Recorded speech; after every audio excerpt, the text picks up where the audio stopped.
Hi friends, Dilip vlogs சேனலுக்கு உங்களை welcome பண்ணுறேன். இன்றைக்கி நாங்கள் எங்கே போக போகிறோம்னா யாழ்ப்பாண கோட்டைக்கு தான். எஸ், அங்கே போயிட்டு என்ன இருக்குது ஏது இருக்குன்னு பார்க்கலாம். வாங்க வீடியோக்குள்ளே போகலாம்.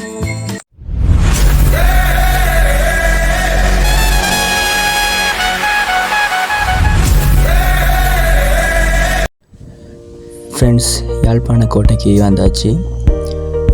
முதல்ல போகும்போது இந்த இடம் தான் வருது, பாதுகாப்பு பிரிவு.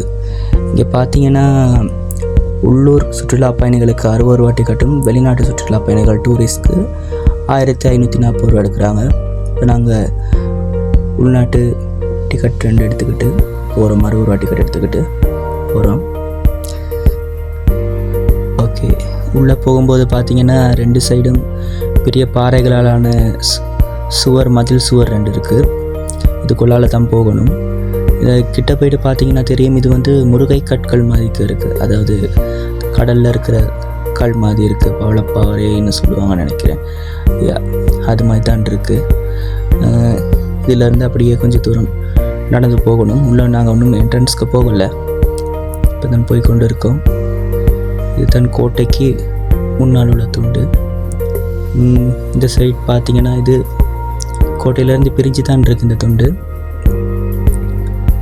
இப்படி நடந்து போனால் இங்காலையும் கல்லில் சுவர் கட்டியிருக்காங்க. இந்த கல்லெல்லாம் பார்த்தீங்கன்னா கடலில் இருக்கிற கல் மாதிரி தான் இருக்குது, பவளப்பாறை அந்த கற்கள் மாதிரி தான் இருக்குது. இது அப்படியே நடந்து போனால் இதுக்கு அப்படியே மேலே போகலாம். இங்கே ஒரு குளம் மாதிரி ஒன்று இருக்குது. இது வந்து எப்படி போகிறான், அப்படி போனீங்கன்னா இதுதான் முதல் நுழைவாயில், கோட்டையிட முதல் நுழைவாயில். இந்த படைகள் எது வந்தாலும் இதை தாண்டி தான் உள்ளே போகணும். இதை பார்த்தீங்கன்னாலே தெரியும், பெரிய கோட்டையாக இருக்குது. அதாவது அப்போ பார்த்தீங்கன்னா தெரியும் எவ்வளோ பெரிய கதவு இருக்கும். இதுக்குன்ட்டு கதவு இருந்திருக்கும், இப்போ இல்லை. அந்த கதவிட அந்த இதுகள் தான் இருக்குது, உடைஞ்ச பாகங்கள் தான் இருக்குது. இங்கேருந்து ஒரு 20 அடி மாதிரி போகும்போது இங்கால இன்னொரு கதவு என்ட்ரன்ஸ் ஒன்று இருக்குது. அப்போ 2 சைடும் மூடித்தான் இருக்குமா இருக்கும். இங்கே 2 சைடும் பார்க்கும்போது மேலே போகிறதுக்கு, அதாவது இந்த நுழைவாயிலுக்கு மேல் துண்டுகளுக்கு போகிறதுக்கான பாதை இருக்குது. வாங்க அதுலேயும் போயிட்டு மேலே என்ன இருக்குன்ட்டு பார்க்கலாம்.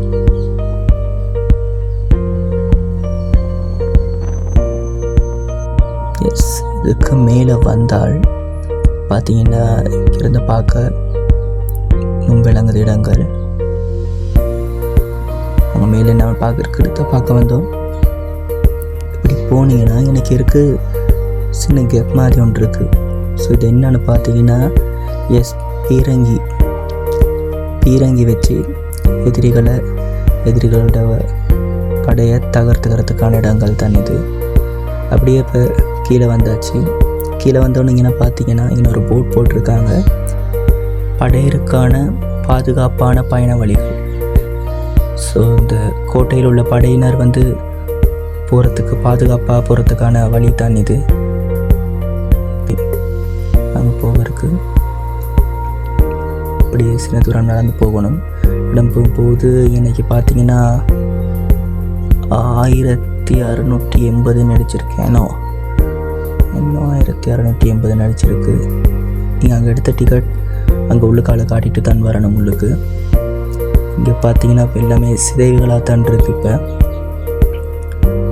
உள்ளே பார்த்தீங்கன்னா எல்லாம் சிதைஞ்ச இடங்கள் தான் காணப்படுது. இதில் வாங்க போயிட்டு இன்னும் என்ன மாதிரி இடங்கள் இருக்குன்னு உள்ளுக்கால பார்ப்போம்.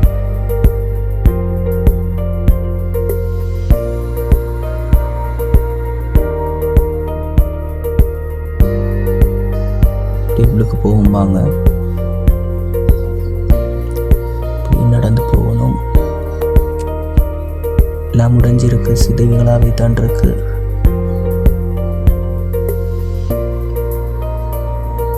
அப்படி நடந்து போய் கொண்டிருந்தாள். எஸ்,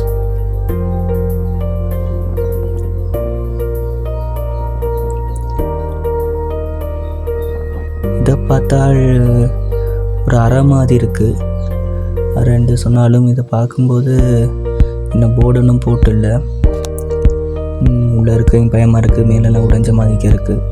எப்போ உடைஞ்சு உலகமும் தெரியாது. இதிலேருந்து அப்படியே வெளியே வந்தால் அப்படி ரைட் சைட் பார்த்தோன்னா இதுலேருந்து இப்படி போக இருக்குது. இன்னொரு இடம் ஒன்று இருக்குது. வாங்க அதுலேயும் போயிட்டு என்ன இருக்குன்னு பார்க்கலாம்.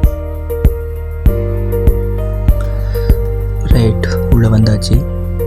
இதை பார்த்தால் என்ன தோணுதுன்னா கீழே ஒரு பெட் மாதிரி இருக்குது. அப்புறம் பல சரித்திர வீரர்களுடைய கல்வெட்டுக்களெல்லாம் இருக்குது.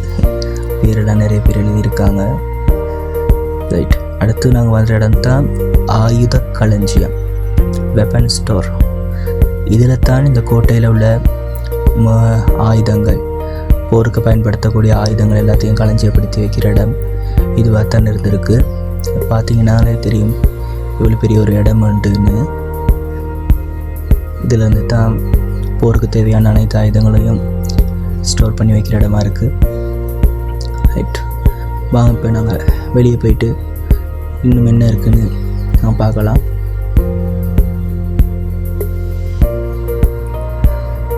அப்படியே வெளியே போகிறோம். அப்படி வெளியே போனால் இன்னொரு படிக்கட்டு ஒன்று இருக்குது. மேலே போகணும். மேலே படிக்கட்டு மேலே வந்தால் என்ன இருக்குன்னு பார்த்தால் மேலேயும்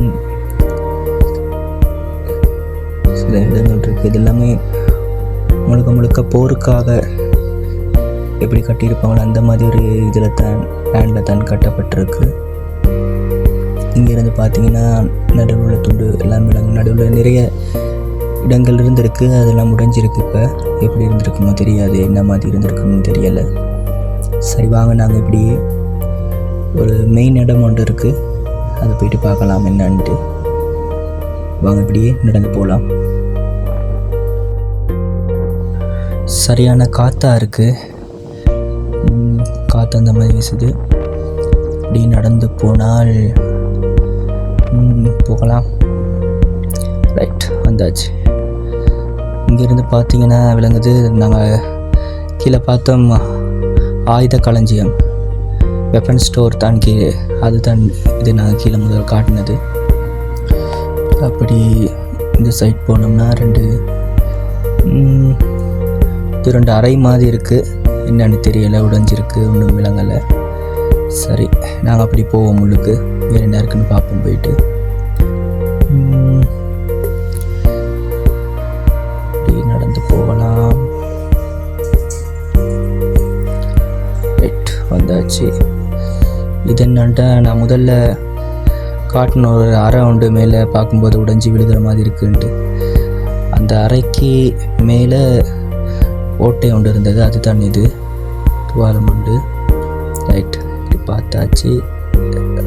இன்னும் என்ன இருக்குன்னு பார்க்கலாம். ரைட், வந்தாச்சு. இதுதான் மெயின் இடம்.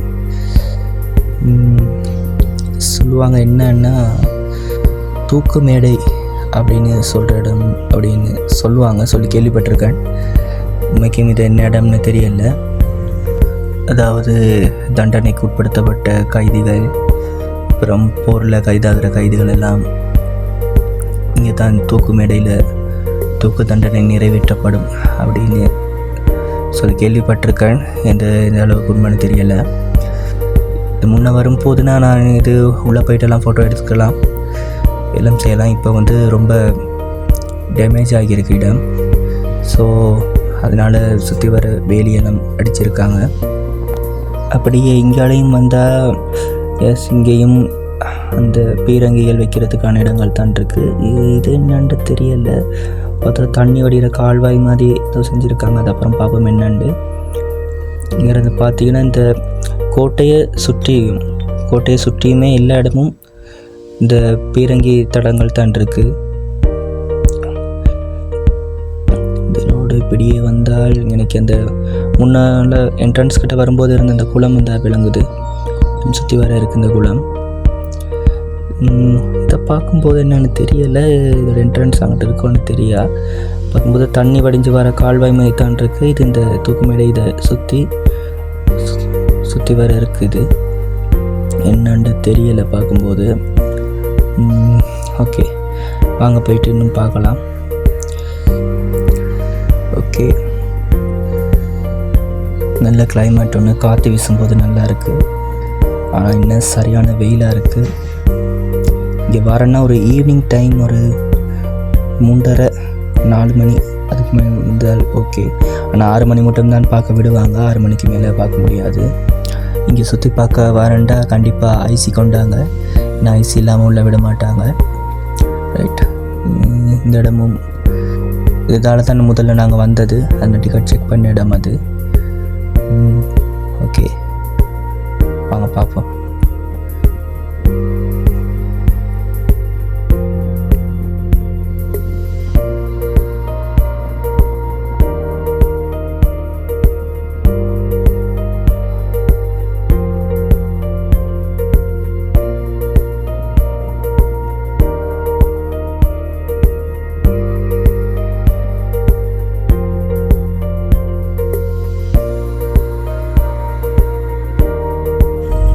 ஓகே, இப்போ அதிலேருந்து சைடில் ஒரு துண்டு போகுது, நடந்து போய் கொண்டு இருக்கோம். அதுக்குள்ளே ஏதோ ஒரு மியூசியம் மாதிரி ஒன்று இருக்குது பணியை, இது கிணறு மாதிரி இருக்குது பார்க்கும்போது. ஓகே, போகலாம். இங்கே என்னன்னு தெரியலை, இது கிட்ட போயிட்டு என்னென்னு பார்க்கலாம். கிட்ட போயிட்டு என்னன்னே தெரியலை பார்க்கும்போது, ஒரு ஐடியாவும் வருதில்லை. காட்டன் உங்களுக்கு தெரியுதான்ட்டு பாருங்கள். ரைட், சரி, நாங்கள் இப்போ அப்படி நடந்து போவோம். அங்கே என்ன இருக்குன்னு பார்ப்போம் போயிட்டு. ஓகே, நடப்போம். நல்லா காற்று வீசுது இடத்துல, வெயிலாக இருந்தாலும் நல்லா காற்று வீசுகிறனால ஓகே.